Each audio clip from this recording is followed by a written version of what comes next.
تو کیا ہو؟ وہ اسی قسم کی بے ڈھنگی باتیں سوچا کرتا تھا۔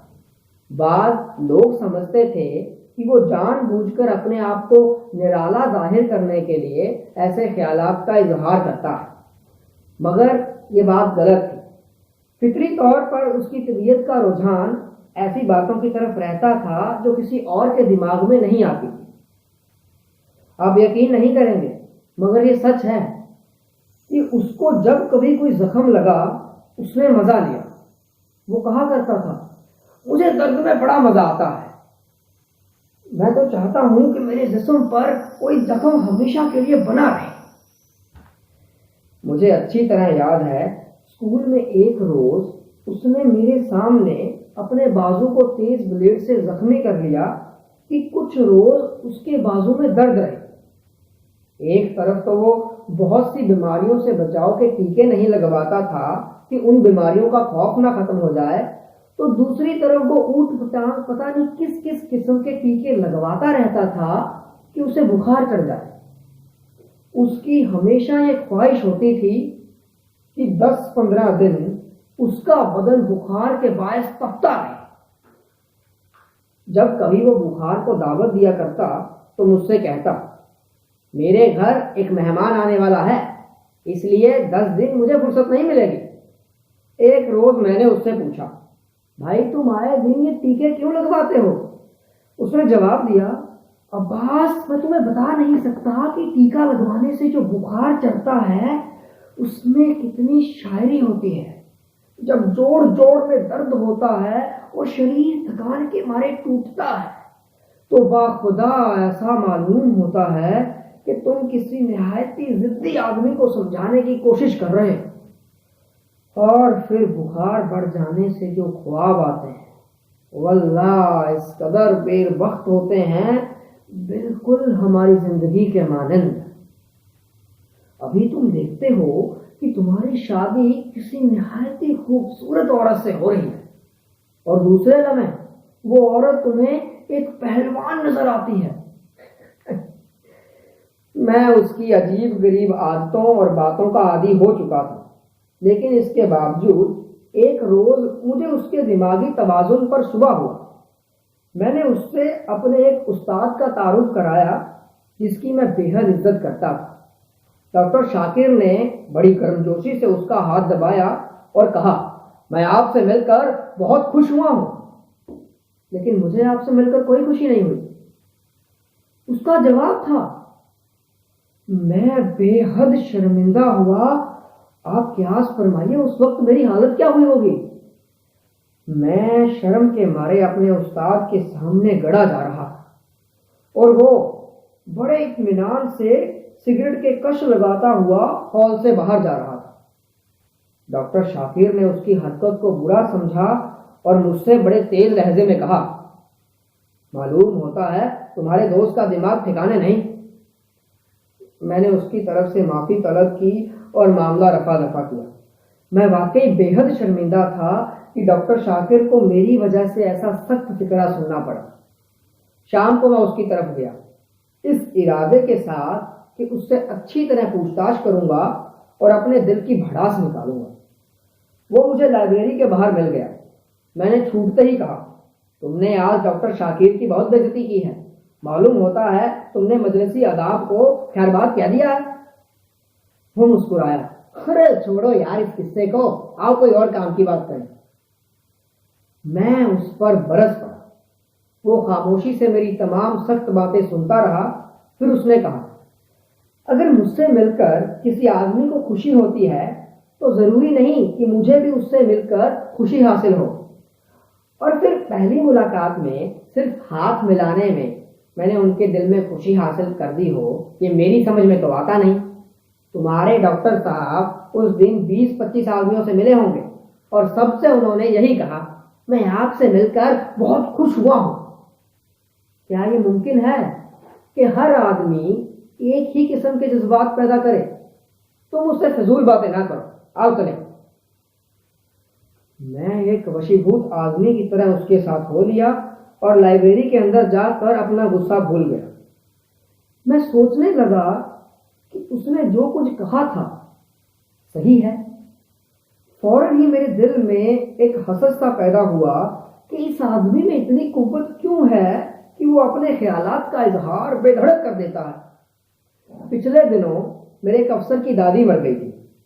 مجھے اس کے سامنے مجبوراً غم کی کیفیت طاری کرنی پڑی تھی اور اپنی مرضی کے خلاف 10-15 منٹ تک افسوس ظاہر کرنا پڑا تھا۔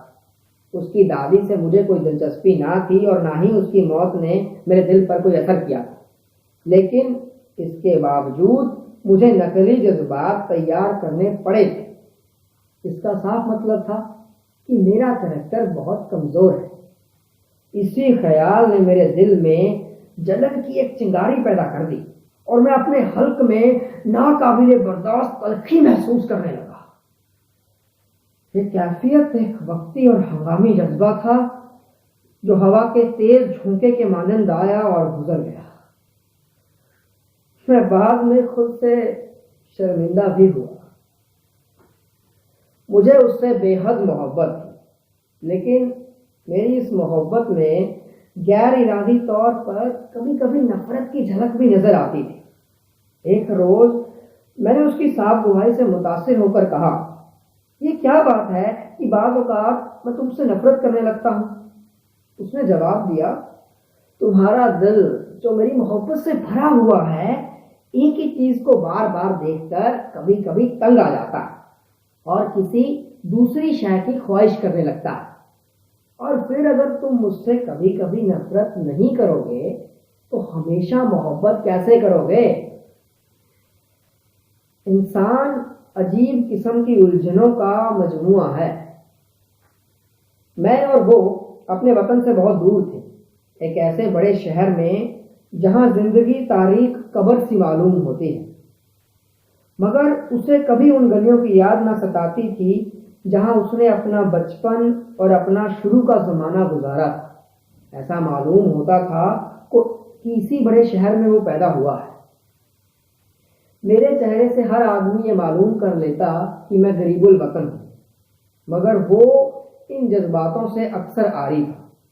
وہ کہا کرتا تھا، وطن کی یاد بہت بڑی کمزوری ہے، خود کو ایک جگہ سے چپکا دینا ایسا ہے جیسے ایک آزاد سانڈ کو کھوٹے سے باندھ دیا جائے۔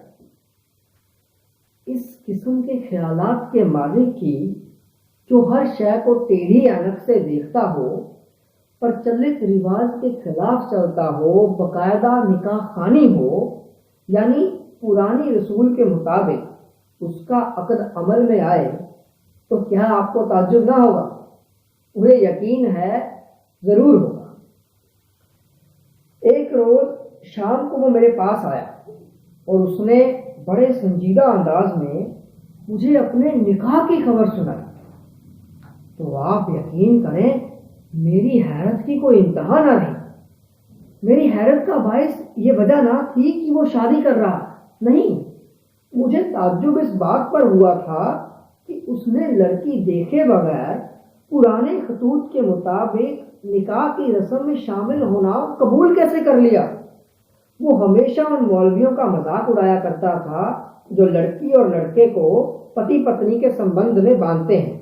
وہ کہا کرتا تھا، یہ بوڑھے مولوی مجھے گٹھیا کے مارے پہلوان معلوم ہوتے ہیں جو اپنے اکھاڑے میں چھوٹے چھوٹے لڑکوں کی کشتیاں دیکھ کر اپنی حص پوری کر رہے ہیں، اور پھر شادی یا نکاح پر لوگوں کے جمگھٹے کا بھی تو قائل نہ تھا، مگر اس کا نکاح پڑھایا گیا۔ میری آنکھوں کے سامنے اس مولوی نے جس سے اس کو سخت چڑ تھی، جس کو وہ بوڑھا طوطا کہا کرتا تھا، اس کا نکاح پڑا اور چھوارے بانٹے گئے۔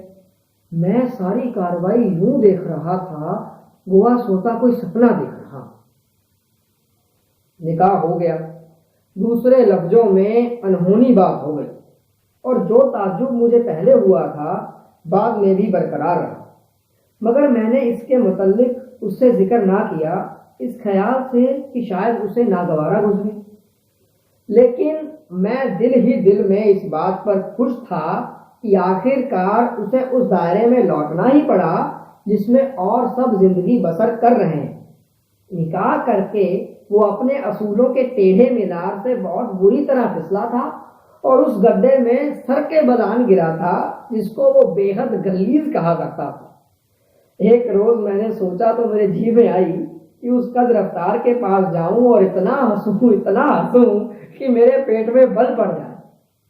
جس روز میرے دل میں یہ خواہش پیدا ہوئی اسی روز دوپہر کو وہ میرے پاس آیا۔ نکاح ہوئے 3 مہینے گزر چکے تھے اور اس دوران وہ ہمیشہ اداس سا رہا تھا۔ اس دن اس کا چہرہ چمک رہا تھا اور اس کی ناک جو چند روز پہلے بھدی میان کے اندر چھپی تلوار کا نقشہ پیش کرتی تھی نمایاں طور پر نظر آ رہی تھی۔ وہ میرے کمرے کے اندر داخل ہوا اور سگریٹ سلگا کر میرے پاس بیٹھ گیا۔ اس کے ہونٹ کے آخری کونے کپکپا رہے تھے۔ صاف ظاہر تھا کہ وہ بہت اہم بات سنانے والا ہے۔ میں ہماتن ہوش ہو گیا۔ اس نے سگریٹ کے دھوئیں کا چھلا بنایا اور اس میں اپنی ایک انگلی داخل کرتے ہوئے کہا، عباس میں کل یہاں سے جا رہا ہوں۔ جا رہے ہو؟ میری حیرت کی کوئی انتہا نہ رہی۔ میں کل یہاں سے جا رہا ہوں ہمیشہ کے لیے۔ میں تمہیں کبھی اطلاع دینے نہ آتا مگر مجھے تم سے کچھ روپے لینے ہیں جو تم نے مجھ سے قرض لے رکھے ہیں۔ کیا تمہیں یاد ہے؟ میں نے جواب دیا، ہاں مجھے یاد ہے، مگر تم جا کہاں رہے ہو اور پھر ہمیشہ کے لیے؟ دراصل بات یہ ہے کہ مجھے اپنی بیوی سے عشق ہو گیا ہے اور کل رات میں اسے بھگا کر لے جا رہا ہوں۔ وہ تیار ہو گئی ہے۔ اس کی بات سن کر مجھے اس قدر حیرت ہوئی کہ میں بیوقوفوں کے مانند ہنسنے لگا اور دیر تک ہنستا رہا۔ وہ اپنی منکوحہ بیوی کو جسے وہ جب چاہتا انگلی پکڑ کر اپنے ساتھ کہیں بھی لے جا سکتا تھا اغوا کر کے لے جا رہا تھا، بھگا کر لے جا رہا تھا۔ جیسے میں کیا کہوں کہ اس وقت میں نے کیا سوچا۔ میں کچھ سوچنے کے قابل ہی نہ تھا اور بس ہنس رہا تھا۔ مجھے ہنستا دیکھ کر اس نے ملامت بھری نظروں سے میری طرف دیکھا۔ میں نے جو کہا ہے سچ ہے۔ کل رات وہ اپنے مکان کے ساتھ والے باغ میں میرا انتظار کرے گی۔ مجھے سفر کے لیے کچھ روپے فراہم کرنا ہے۔ تمہیں کیا معلوم میں نے کن کن مشکلوں کے بعد رسائی حاصل کر کے اس کو اس بات پر آمادہ کیا ہے۔ میں نے پھر ہنسنا چاہا مگر اس کو غائب درجہ سنجیدہ اور متین دیکھ کر میری ہنسی دب گئی اور مجھے قطعی طور پر یقین ہو گیا کہ وہ واقعی اپنی منکوحہ بیوی کو بھگا کر لے جا رہا ہے۔ کہاں یہ مجھے معلوم نہ ہو سکا۔ میں زیادہ تفصیل میں نہ گیا اور اس کو وہ روپے ادا کر دیے جو میں نے عرصہ ہوا اس سے قرض لیے تھے اور یہ سمجھ کر نہ لوٹائے تھے کہ وہ واپس نہ لے گا، مگر اس نے خاموشی سے نوٹ گن کر اپنی جیب میں رکھ لیے۔ وہ بغیر ہاتھ ملائے رخصت ہونے ہی والا تھا کہ میں نے آگے بڑھ کر اس سے کہا، تم جا رہے ہو لیکن یار مجھے بھلا نہ دینا۔ میری آنکھوں میں آنسو آ گئے۔ اس کی آنکھیں بالکل خشک تھیں۔ میں کوشش کروں گا،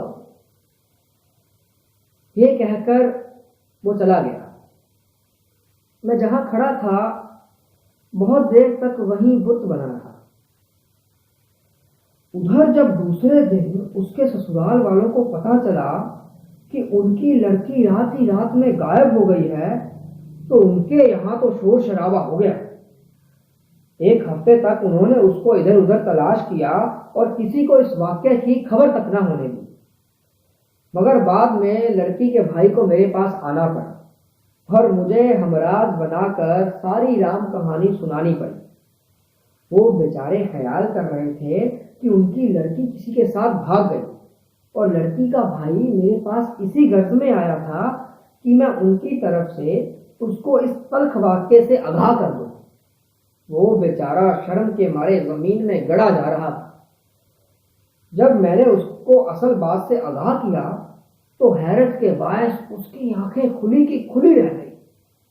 اس بات سے تو اسے بہت دھارس ہوئی کہ اس کی بہن کسی غیر مرد کے ساتھ نہیں بھاگی بلکہ اپنے شوہر کے ہی پاس ہے، لیکن اس کی سمجھ میں یہ نہ آئی کہ اس نے یہ فضول اور ناجیبہ حرکت کیوں کی۔ بیوی اسی کی تھی، جب چاہتا لے جاتا۔ اس حرکت سے تو معلوم ہوتا ہے جیسے جیسے وہ کوئی مثال پیش نہ کر سکا، میں بھی اسے کوئی اطمینان دہ جواب نہ دے سکا۔ کل صبح کی ڈاک سے مجھے اس کا خط ملا تو میں نے کانپتے ہوئے ہاتھوں سے کھولا۔ لفافے میں بس ایک کوڑا کاغذ تھا جس پر ایک ٹیڑھی لکیر بنی ہوئی تھی۔ دھنیہ واد۔